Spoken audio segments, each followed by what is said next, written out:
اللہ تعالیٰ نے اس آیت کے اندر نبی کریم صلی اللہ علیہ وسلم سے فرمایا کہ ہم پڑھیں گے، یعنی ہمارا فرشتہ پڑھے گا. جب فرشتہ پڑھے گا تو فاتبع قرآن، جس طرح میرے فرشتے نے پڑھا اسی طرح تم بھی پڑھنا. یعنی یہ بات نہیں ہے کہ بس حروف تم نے ادا کر لیے کسی نہ کسی طرح، بلکہ ایک ایک حرف کو ادا کرنے کے لیے ہم نے جبرائیل کو حکم دیا تھا، وہ ہمارے حکم کے مطابق پڑھ رہا تھا. اس کے ایک ایک حرف کی ادائیگی جس طرح کر رہا تھا اسی طرح ادائیگی کرنا آپ کی ذمہ داری. تو اس سے پتہ چلا کہ قرآن کا صرف بات صرف اتنی نہیں ہے کہ آدمی قرآن کو سمجھے اور پھر اس کے بعد عمل کرے، وہ تو ہے ہی اصل مقصود، لیکن اس کا پڑھ لینا اور اس طرح پڑھ لینا جس طرح جبریل امین نے پڑھا تھا، اور اس طرح پڑھ لینا جیسا نبی کریم صلی اللہ علیہ وسلم نے پڑھا تھا، یہ بھی ہر مومن کا فرض کے ذمہ فرض عین ہے. یہ صرف عالم کی ذمہ داری نہیں ہے، ہر مسلمان کی ذمہ داری ہے کہ جب قرآن پڑھے تو اس طرح پڑھے جس طرح جبریل امین نے پڑھا، اس طرح پڑھے جس طرح رسول اللہ صلی اللہ علیہ وسلم نے پڑھا، اس طرح پڑھے جیسے رسول کریم صلی اللہ علیہ وسلم کے اصحاب نے پڑھا، اور تواتر کے ساتھ وہ سند ہمارے پاس موجود ہے.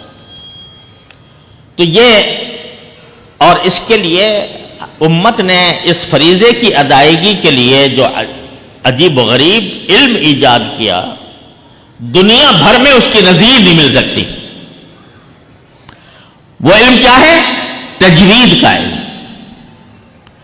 تجوید کا علم جس میں بتا دیا کون سا حرف کہاں سے نکلے گا، کن صفات کے ساتھ نکلے گا، کون سی صفات لازمی ہیں اور کون سی صفات محسنہ ہے، یعنی اچھا ہے کہ وہ بھی حاصل ہو جائے، نہ ہو چلو تو قرات کا حق ادا ہو جاتا ہے.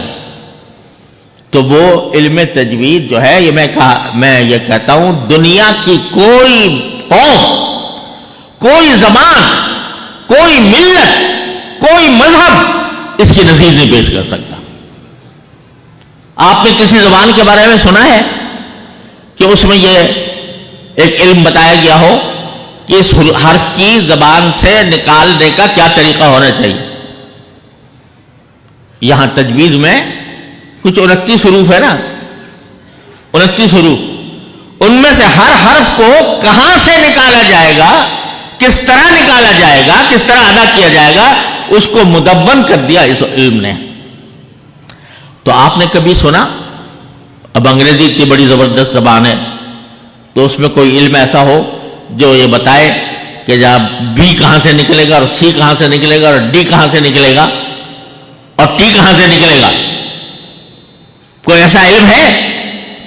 یہاں تک کہ امریکی لہجہ اور ہے، برطانوی لہجہ اور ہے، برطانوی لوگ اور کسی اور طرح نکالتے ہیں، اور فرانسیسی لوگ جب نکالتے ہیں تو را جو ہے نا آ، اس کو غین بنا کے پڑھتے ہیں. تو اتنا تفاوت بھی ہے اور اس کا کوئی قاعدہ بھی مقرر نہیں کہ بھئی یہ ٹھیک پڑھ رہا ہے یا یہ ٹھیک پڑھ رہا ہے، کسی زبان میں نہیں. لیکن اللہ تبارک و تعالیٰ نے قرآن کریم کو محفوظ فرمانے کے لیے ایسے لوگوں کو پیدا کر دیا جنہوں نے ایک ایک حرف کی گہرائی تک جا کر اس کی تمام مخارج بتا دیے، صفات بتا دی اور اس کی مشق کرا دی. تو میں اس سے جو سبق مل رہا ہے، جو میں پیغام دینا چاہتا ہوں، وہ یہ کہ یہ قرآن کریم کو پڑھنا تو بہت بڑا ثواب ہے ہی، لیکن اس قرآن کریم کو صحیح پڑھنا، فَإِذَا قَرَأْنَاهُ فَاتَّبِعْ قُرْآنَهُ، اس طرح پڑھنا جس طرح جبریل امین نے پڑھا، یہ بھی ہر مسلمان کا فرض عین ہے.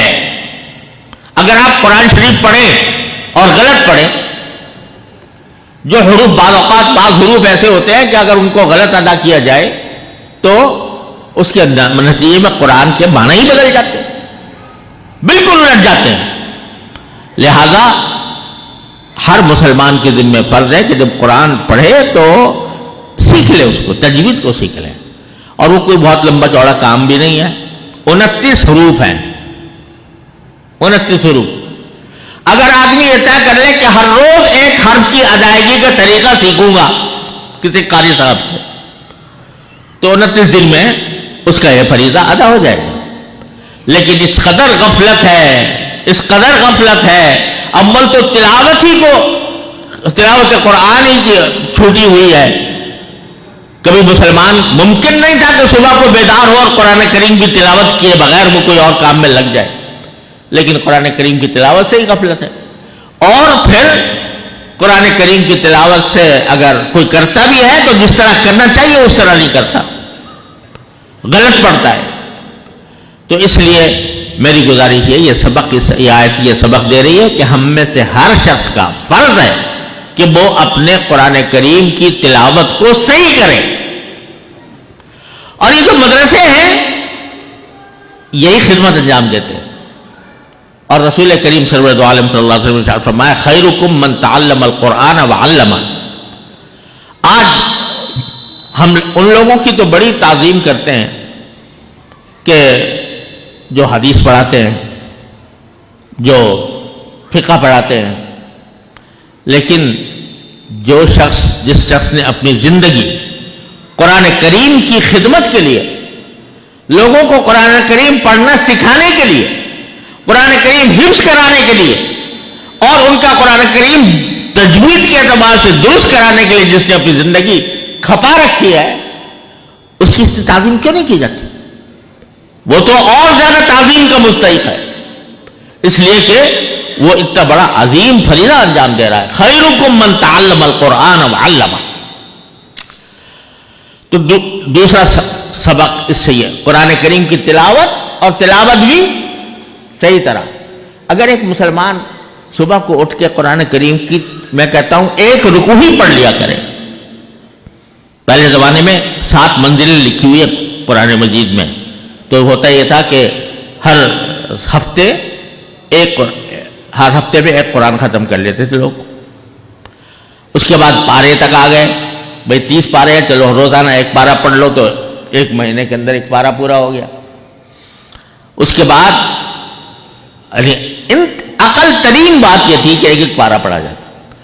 لیکن میں آج نیچے اتر کر کہتا ہوں کہ بھئی پارہ پڑھ لو، آدھا پارہ پڑھ لو، ایک رکوع پڑھ لو، لیکن یہ طے کر لو کہ جب تک قرآن کریم کی کچھ تلاوت نہیں کر لوں گا اس وقت تک دنیا کے کسی کام میں نہیں لگوں گا.